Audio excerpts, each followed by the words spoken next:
HARC 125 Eco Plus.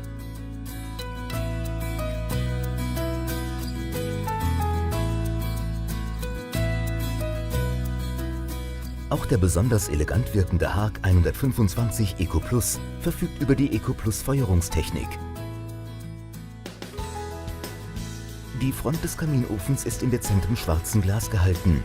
Das klare Glas im Bereich des Feuerraums gibt den Einblick auf die Flammen frei.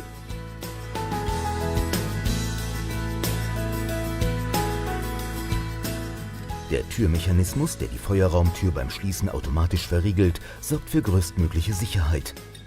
Das schlanke, hohe Design macht den HARC 125 zu einem echten Blickfang.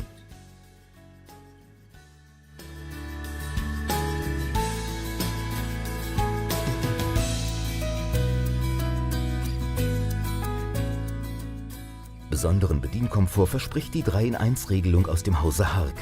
Ein Regler genügt zur Einstellung der gewünschten Betriebsphase. Alles andere macht der Ofen selbst. So ist durch die Regulierung der Luftzufuhr ein optimaler Abbrand garantiert.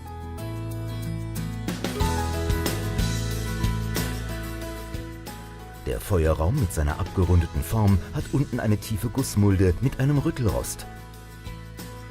Oben bildet ein Feinstaubfilter den Abschluss des mit einer Spezialkeramik ausgekleideten Raumes.